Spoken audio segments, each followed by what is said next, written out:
Hi, sir, to all of you viewers of Equinoxe Television, 6 p.m. in Douala. It's time for the news. Thank you so much for joining us. Our major stories right away. The 7 persons who were kidnapped by armed men alongside a DO for Bamenda 2 on their way to Nkambe have been released. Latest reports have it that they were set free today and have been received by local authorities of the Ndunga Mantung division of the Northwest region. We will be telling you how it all happened in this edition of the news. And 2 children have died in Banga in the Mongo division of the Littoral region from food poisoning. The kids aged 4 and 8, all of them internally displaced persons, started vomiting after consuming biscuits given to them by a yet to be identified man. Viewers, those are our major stories. Details when we come back.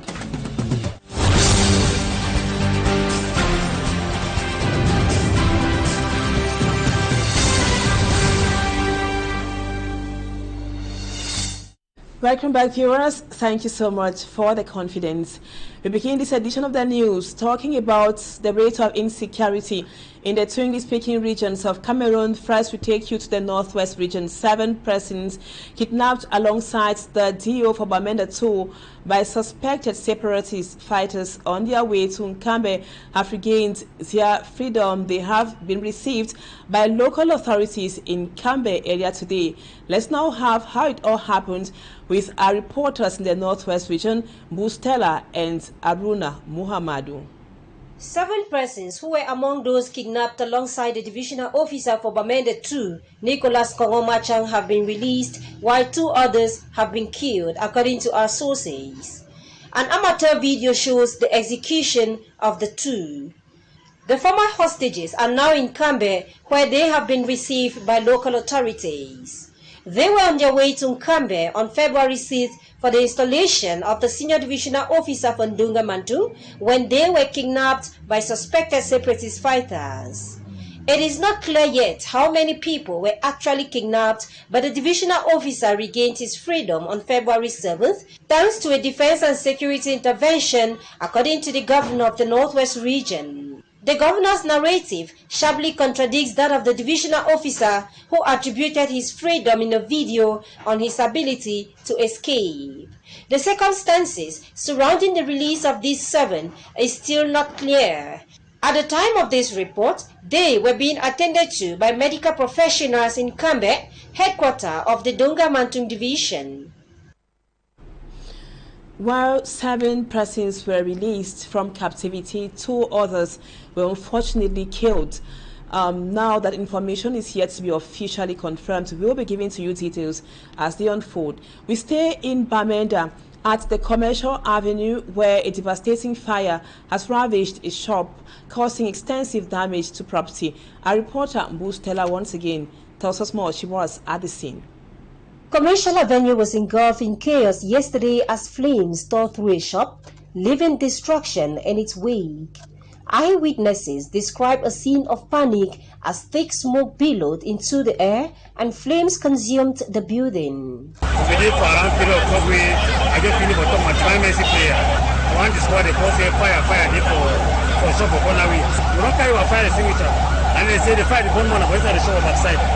don't know the fire is go backside now. You don't saw the point of the fire they say they store it over backside. You don't want for this seriously. So no so point and the fire only at the heart. Don't go to the fire brigade don't come on time. You don't go. Fortunately, swift action from the Army rescue team helped to contain the fire and prevent it from spreading further. We received a fire phone call at 10 minutes after 3 o'clock, 10 minutes after 3 p.m. With a limited time that we had to take and arrive there, we realized that the intensity of the fire was too high. So we have to deploy 2 pipes in order to remove the propagation of the fire. The intervention lasted over 2 hours, with defense and security forces working to also prevent looting of property amidst the chaos. Despite the tragedy, the Army rescue team commended the prompt response of the population in raising the alert. However, they also emphasized the importance of being prepared for... What I want to tell the population of Bamenda, they should keep on calling 118 in case of any fire breakout. If you call in, it will permit us to come immediately and solve what is going on. The cause of the fire is yet to be established, but authorities are urging residents to remain vigilant and take precautions to prevent similar incidents in the future. And now we told you in the headlines that 2 children have died under very unclear circumstances in Banga. In the Mungu division of the littoral region, the children are said to have died of food poisoning after consuming biscuits given to them by an individual whose identity is still unknown. Immaculate Forgwit tells us more. 4-year-old Nga Joshua and 8-year-old Ayang Ibrahim fled violence from the conflict southwest region and were living and studying in Quarter 7 Bangamungo Division, littoral region of Cameroon. But their dreams and aspirations to further their education ends abruptly due to food poisoning provoked by the consumption of biscuits offered to them while on their way back home by an individual whose identity is still unknown. I'm back now around 5:10. The kids came back home at 5 p.m.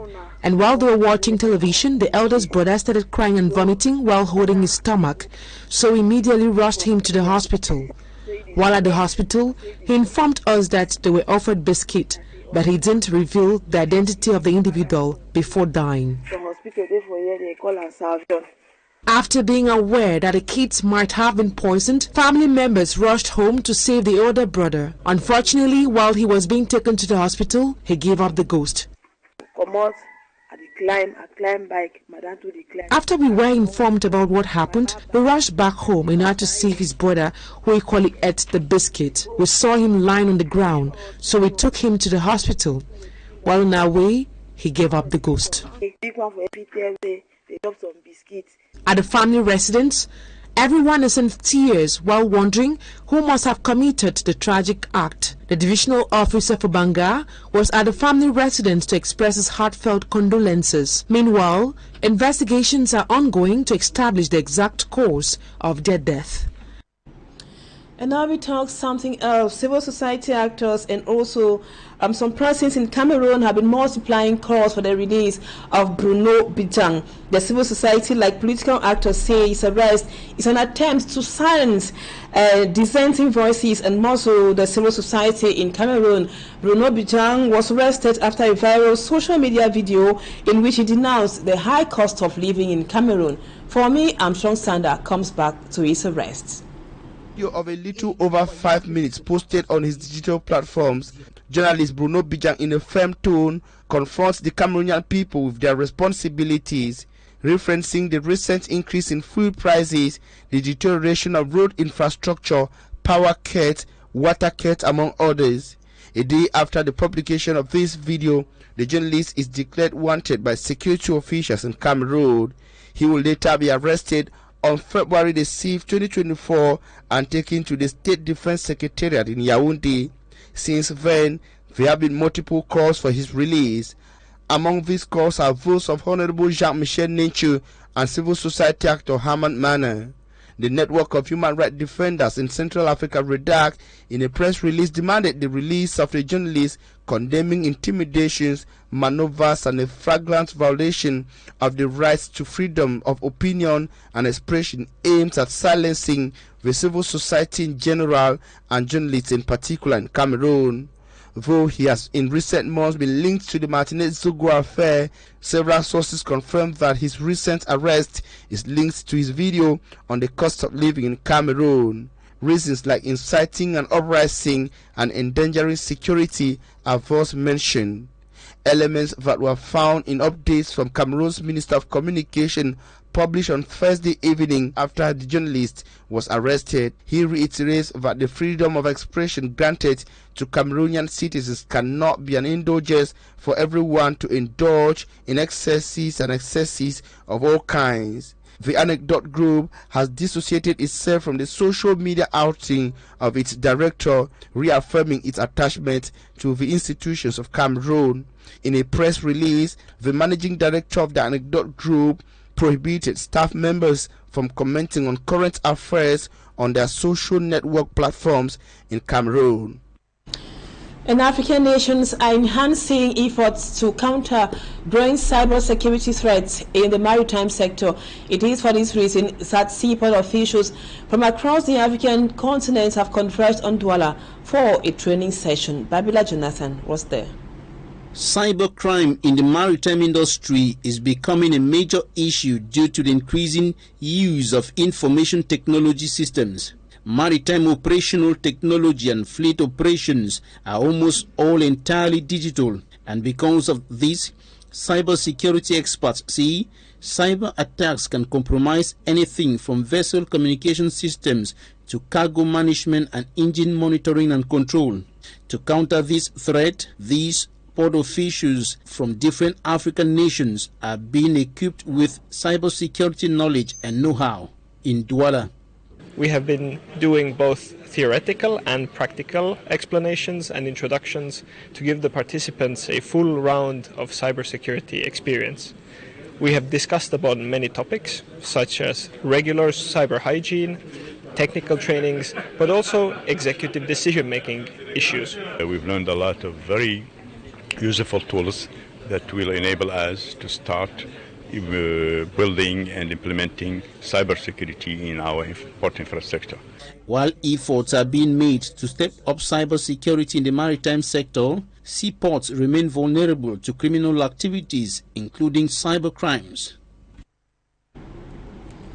Exorbitant taxes have weakened economic activities in Cameroon for the past years, with small and medium-sized enterprises and other businesses unable to function normally as a result of high taxes. Officials of the Ministry of Finance say tax collection will continue in Cameroon as it plays a vital role in the realization of some projects. Minister Louis-Paul Motazi was speaking during the inauguration ceremony of the Regional Taxation Center of the Littoral Region. It took place today.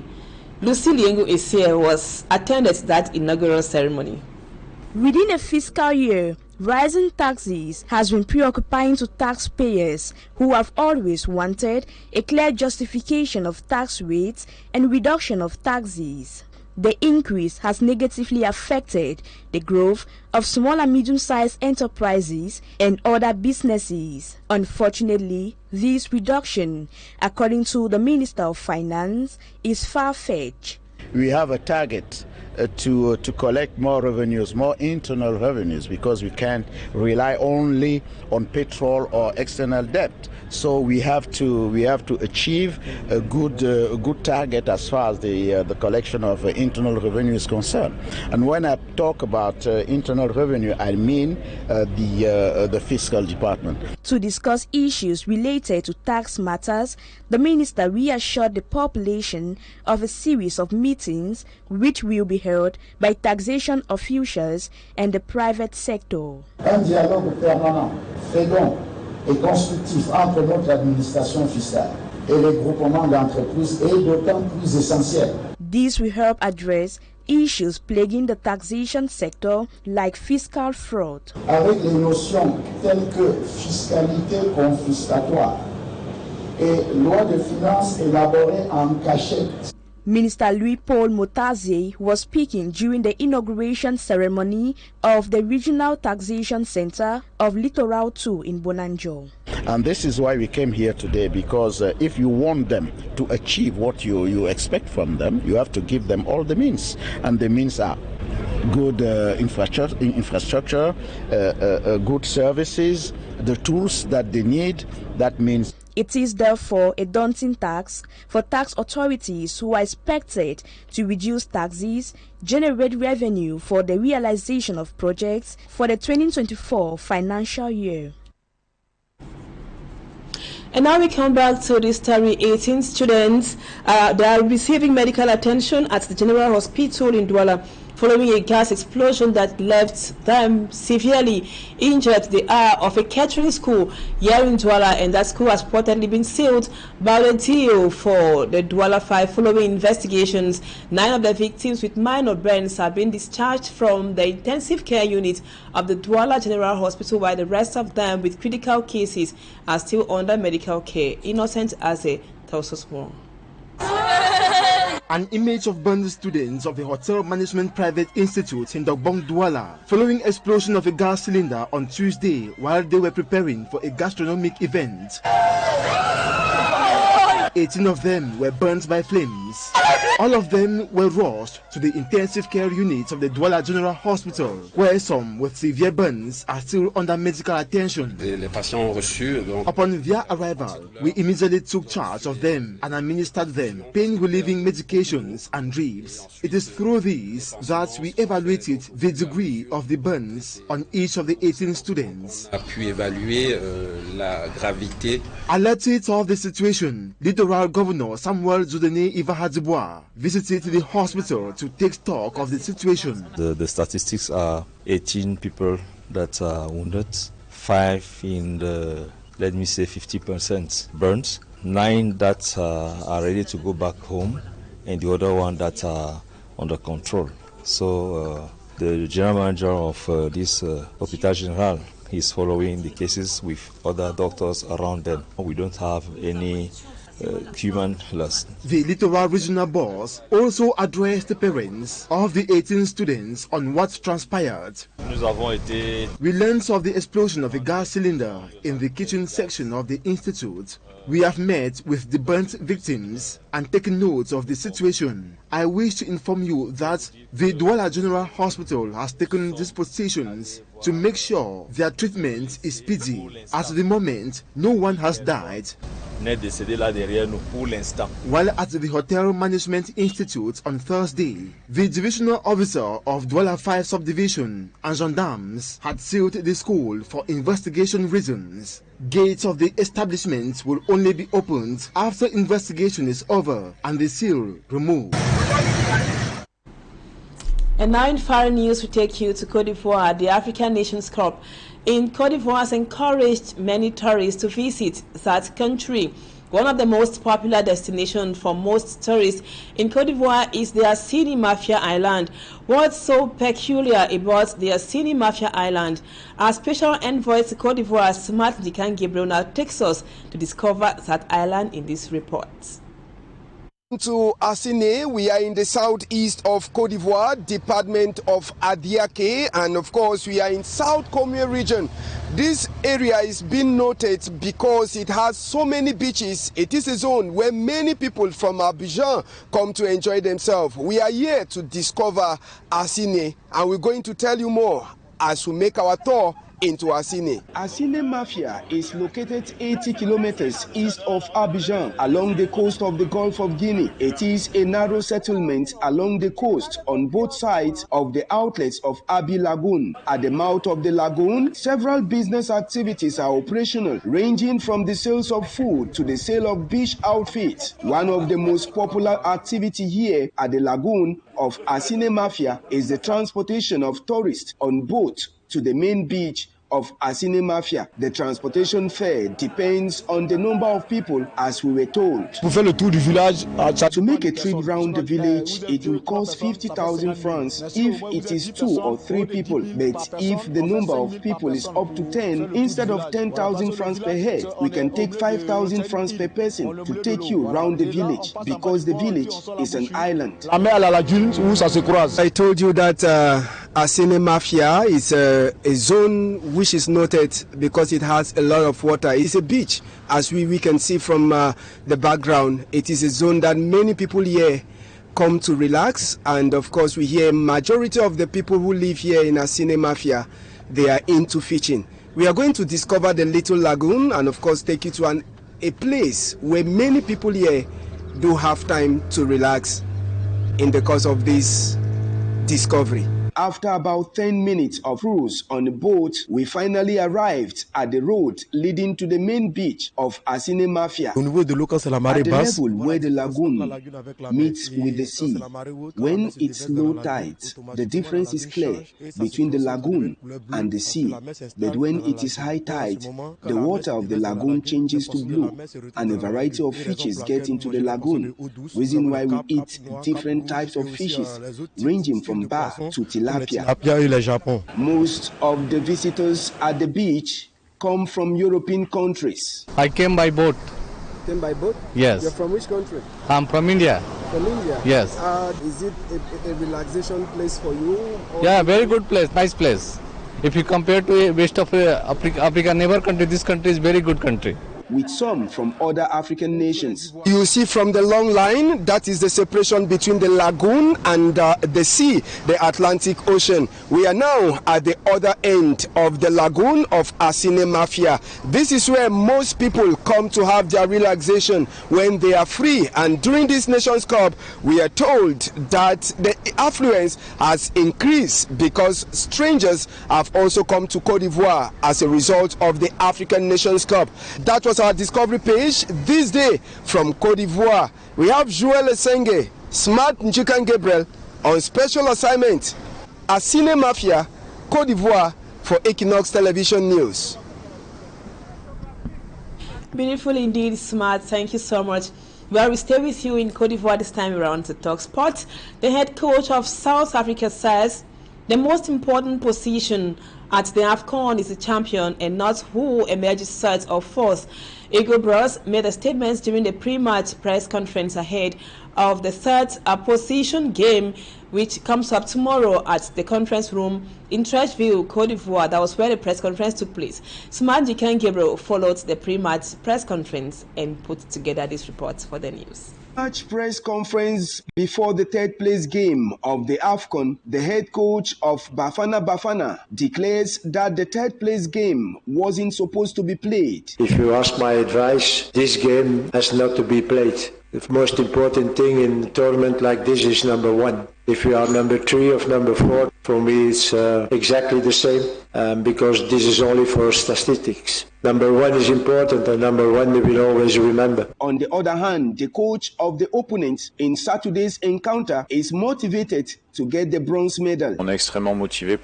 We are very motivated to play in the third place game. When we engage in a tournament, it's for us to play from start to finish. True, it's coming after a very big disappointment, but we are professionals, so we have remobilized ourselves and winning the medal is at stake.